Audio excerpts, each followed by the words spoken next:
Today I'm joined by Lisa Gawthorne. You were on the show a few years ago, weren't you, Lisa? Yeah, it was. I think it was maybe about three years ago.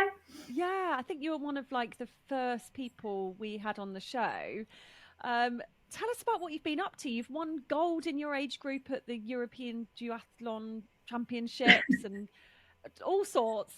Yeah. It's been a really busy and most successful part of my athletics career this year.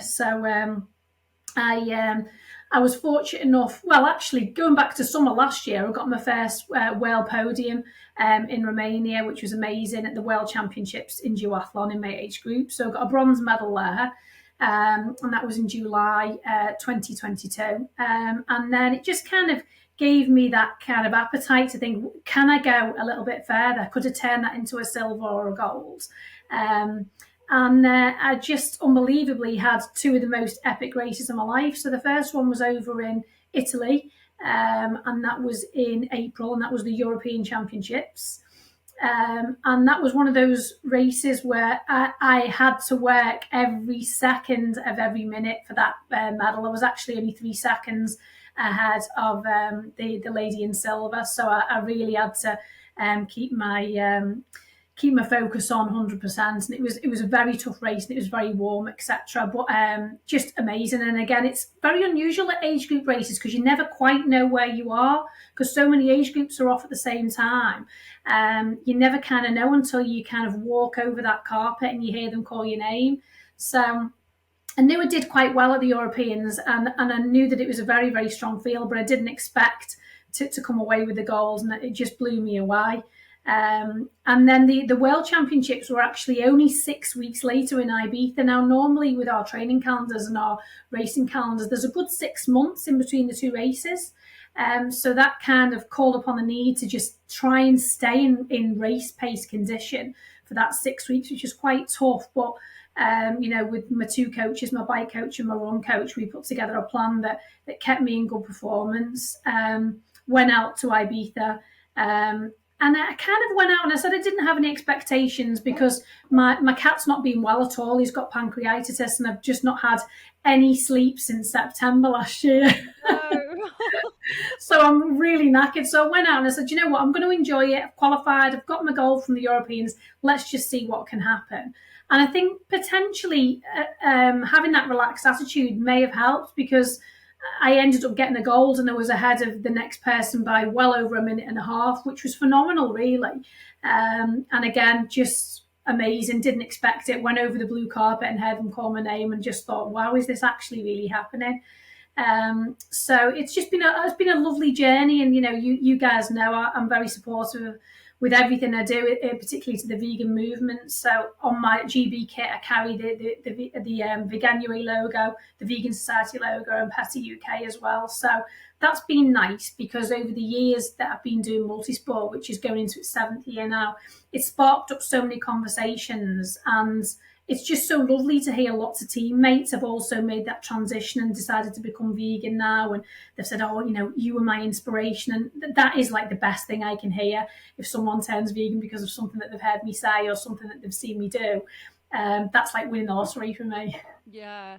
Is that what motivates you? Is it, I mean, I'm guessing it's like a variety of things. You obviously just have a massive passion for what you do. Yeah, I mean, it is a motivating factor because I think that as long as you can propel that kind of positivity and show a positive story of what you're doing, and to be honest, that far outreaches athletics. It's in every kind of category of life, really. So I always try and be quite a good public speaker on the business front. And I think that's helped over the years to see, you can be an entrepreneur in the vegan sector and you can do well. You can fill gaps in the markets, etc. And I think it's also extended, like you say, into my athletics. And it was funny, I was on a podcast the other day with the Northeast Animal Rights Group, and they said the same thing. They said, do you feel like it's your calling? And I said, yeah, to be honest with you, I do. I said, it's a very strange thing to explain to someone potentially who isn't or who hasn't been vegan for a long time. I'm fortunate to be in my 20th year of being vegan this year. But I think it's kind of like, it sounds cheesy, but I feel like I was put on this earth to make a difference to animals. And I try and always think, well, what avenue could I attack that from? Can I attack it from writing? Can I attack it from sports, from fitness, from business? And I just try and keep it kind of entwined. And one thing can lead to another. When you've got a mindset like that, it's very easy to weave it in and to use it as that kind of guiding light. And to me, there's nothing more positive than talking about, the successes that you can have, and the fact that a vegan diet, vegan lifestyle doesn't hold you back in sports at all. Definitely doesn't hold you back in business. And it's just, if anything, I always say, and I know it sounds a bit corny, but I class it as my superpower. Yeah, I love that. You've mentioned mindset. I mean, I know a lot of people listening, and myself included, it's when you see athletes like yourself, you think, how on earth, how do they find the time, and how do they just avoid getting injured? Like, there's so many kind of, I don't know, lots of questions that I think people have, that how do you actually do it? I mean, how much of it is mindset, just that determination to keep going, even though I'd imagine a big part of your brain is saying, what are you doing? Just stop doing this now. This hurts. Yeah, definitely. I mean, I think fortunately for me, I have a very addictive personality. So whatever I do in life, I do it 110%. So I think that always helps. Plus, I kind of been brought up by my parents to have quite a dedicated, kind of committed lifestyle. So if you do something, do it as well as you possibly can do. And I think that's always kind of rang quite loudly in my ears, and definitely played in my mind in athletics and business. And it is hard, Holly, you are completely right. I mean, don't get me wrong, when I've got to set the alarm for silly o'clock in the morning and get on the watt bike and do 40 miles before my first meeting of the day, knowing I've then got to go out and run 5 miles on my dinner hour, and then at the end of the day get in the gym and do some strength and conditioning. It is absolutely very, very hard, but I think it's like any habit. Once you start to get into that and you break it, the first 7 days are always the hardest. Once you get past that 7-day, really easy.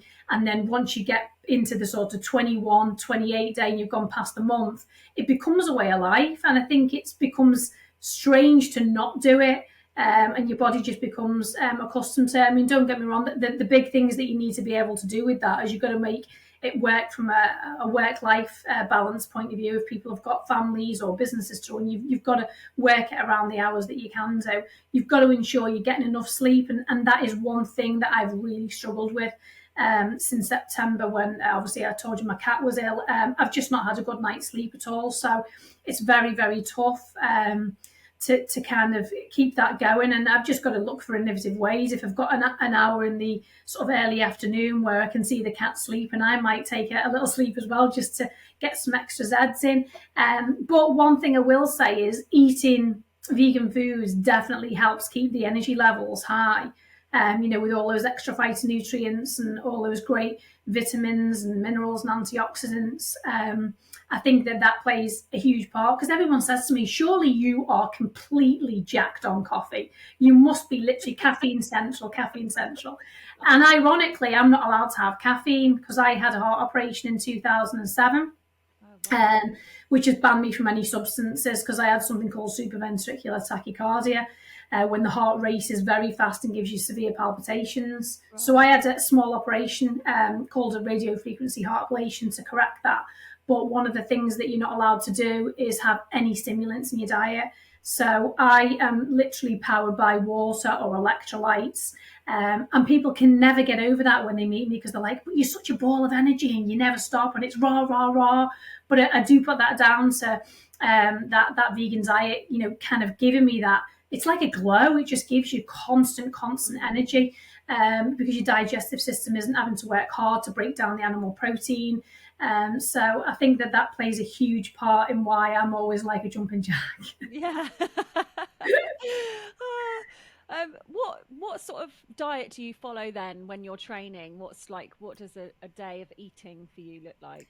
Well, first of all, massive volume, because you're just literally, everyone always says to me when they see me, you're just always eating. You are always eating. Literally, I've just got rid of a massive bowl here of porridge after having yogurt and berries about half an hour before that, but it's constant. So what I tend to do is, if I am training for a big competition, It tends to be relatively carb specific, quite carb heavy, but very good carbs. So carbs from things like oats, brown rice, brown pasta, whole grain breads, all things like that. So the good carbs.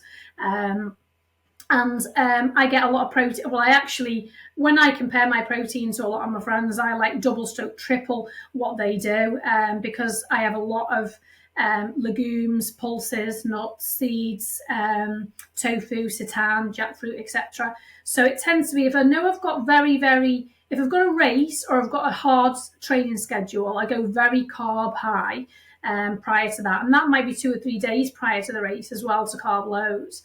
And again around my training sessions, and then afterwards I go quite protein high, because it's really important to, when you're working out, obviously you break down lots of little muscle fibers, and it's important to get the protein in to repair those muscle fibers back together.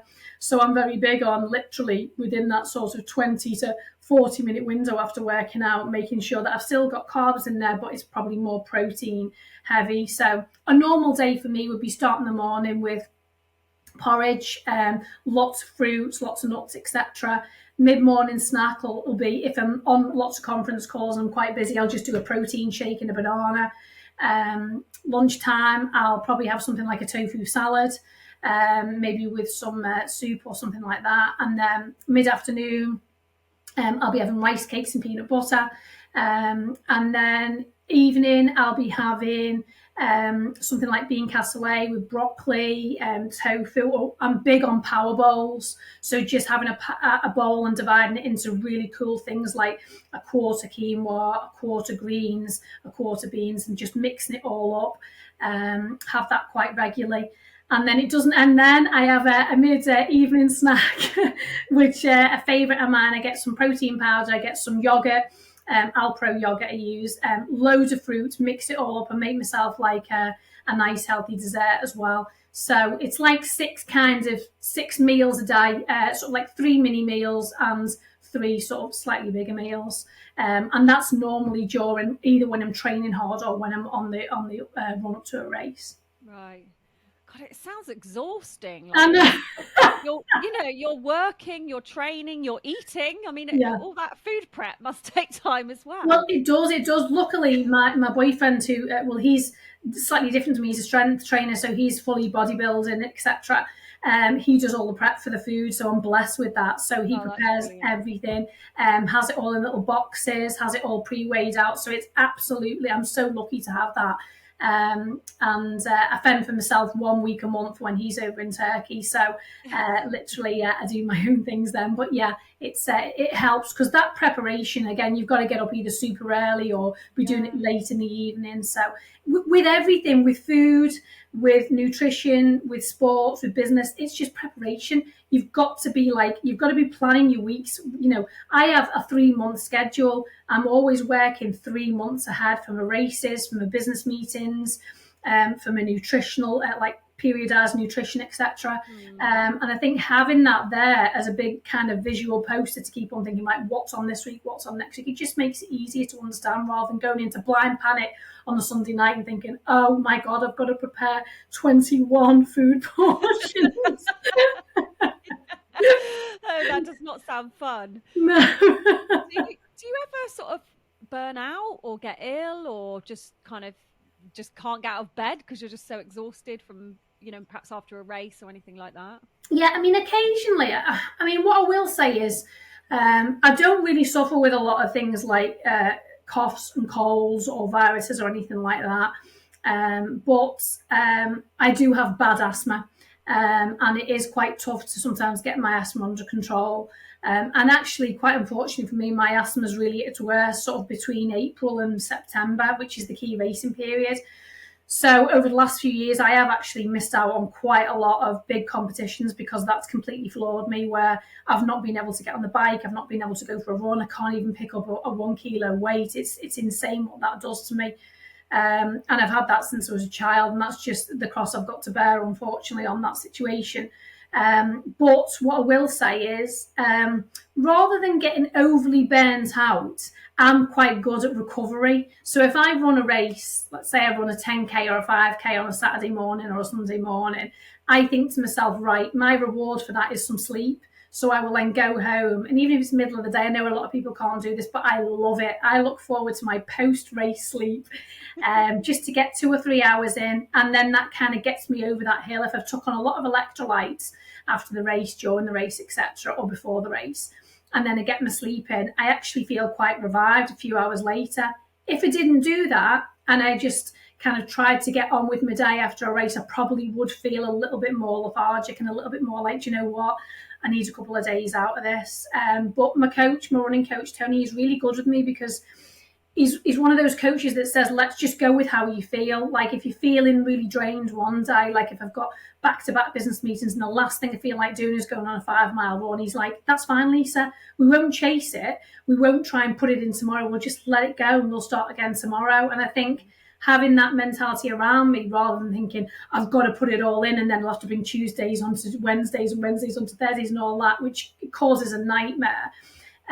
It's just you have to deal with the cards that life throws at you. And if I do feel tired or if I do feel that I'm just too busy, life gets in the way sometimes. I have to take my cat over to the emergency vets and I'm there for it, half an afternoon. I just think, well, I'm not training today because he's the priority. So I'm quite realistic with that. But that's me being a bit more mature, because in the past I'd chase it and I'd be coming home thinking, oh, it's all right, it's 20 to midnight, I'll just go and do my run now, which is insane. You can't do that. So now I've got a very realistic view on it, and I think, do you know what? There's only so many hours in the day. I'm not Superwoman. I have to just do what I can do, and that works well for me. Yeah, I think that's great advice for anyone just in general life, isn't it?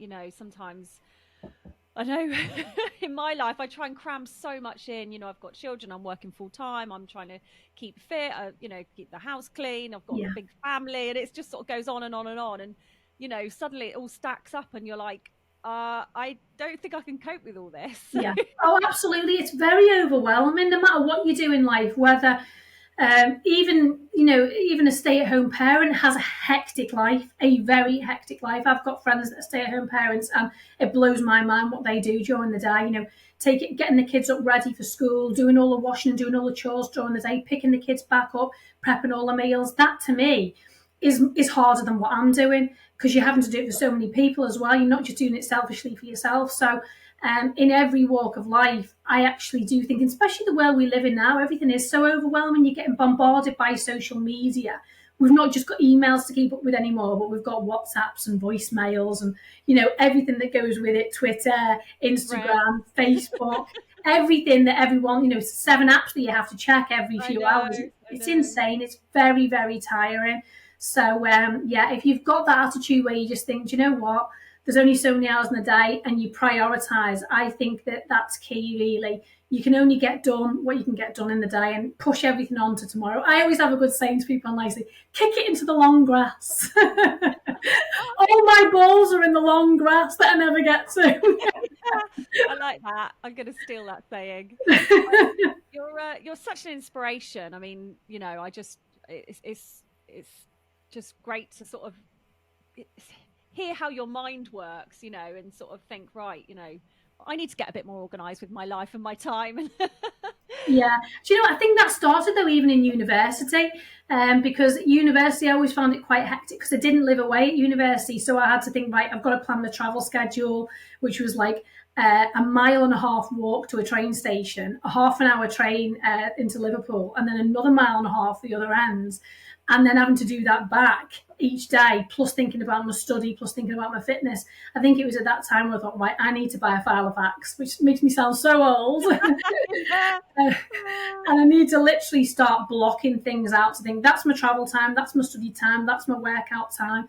And it's kind of carried on really since those college days into business and athletics. But you've got to plan ahead. I used to be, when I first started training, I used to just be, I'll just train to how I feel each day. But I ended up getting anxious because I was thinking, well, what am I doing? Am I doing it in the right way? My mind works in which, and I have to know what I'm doing when I'm doing it.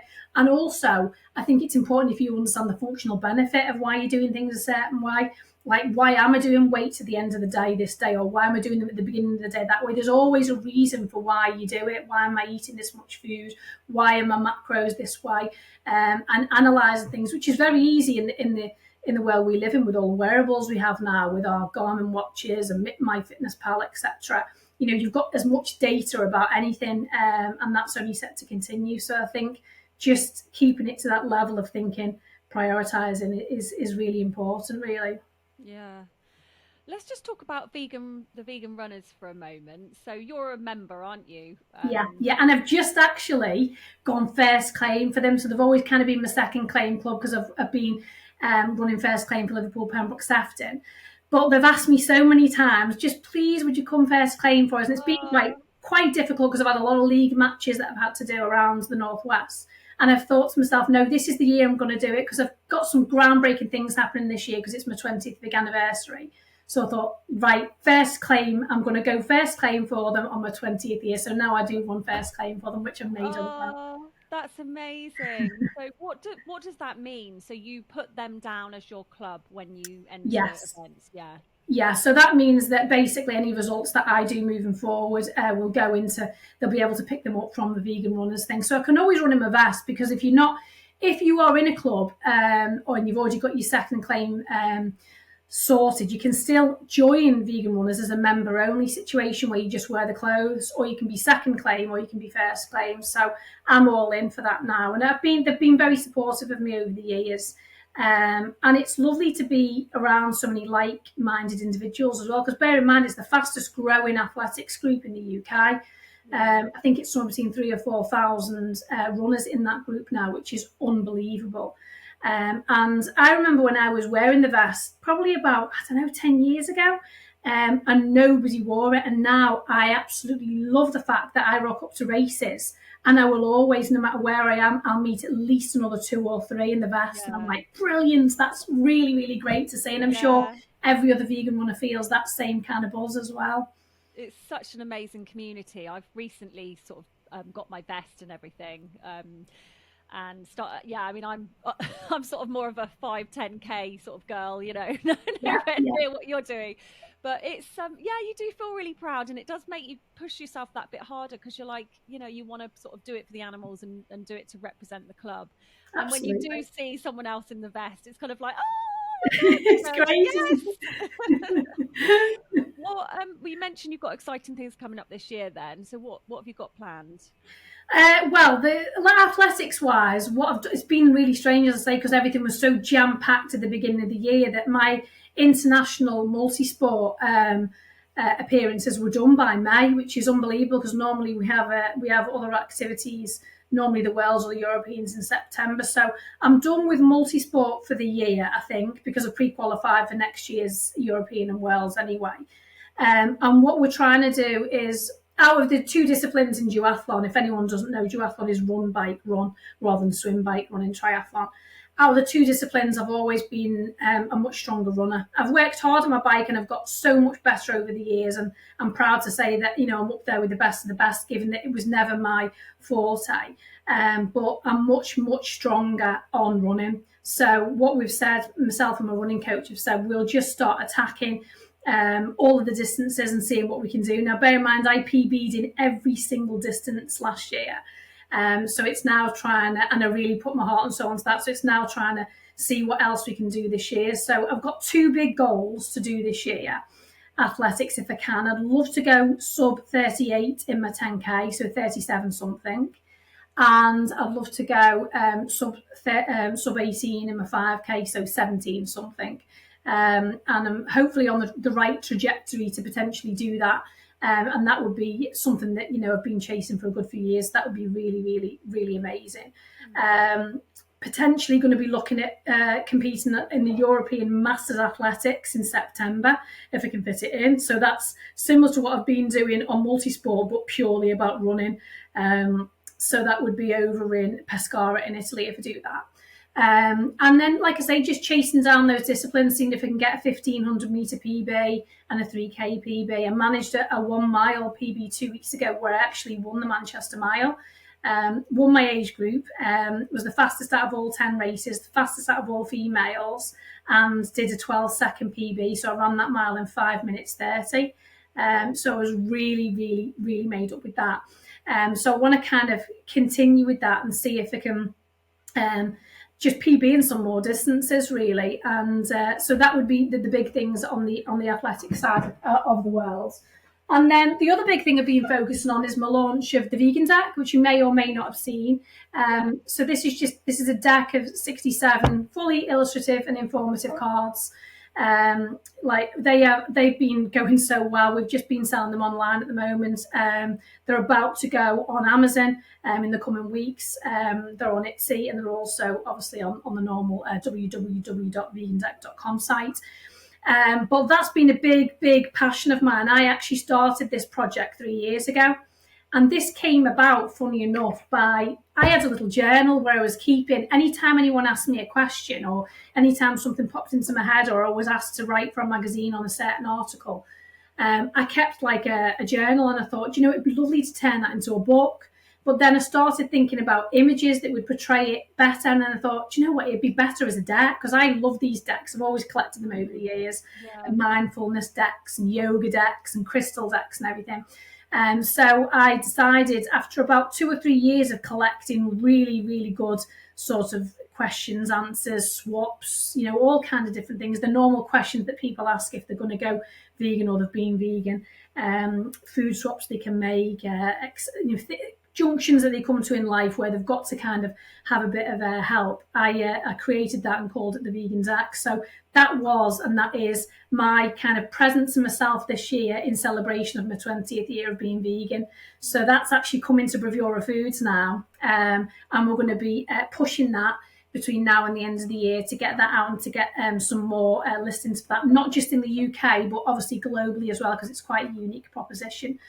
So fairly busy from a business point of view and fairly busy from an athletics point of view. But I think that's the way I prefer it. I couldn't just sit here with no goals between now and the end of the year. Yeah, and an ill cat as well. Exactly. Yeah.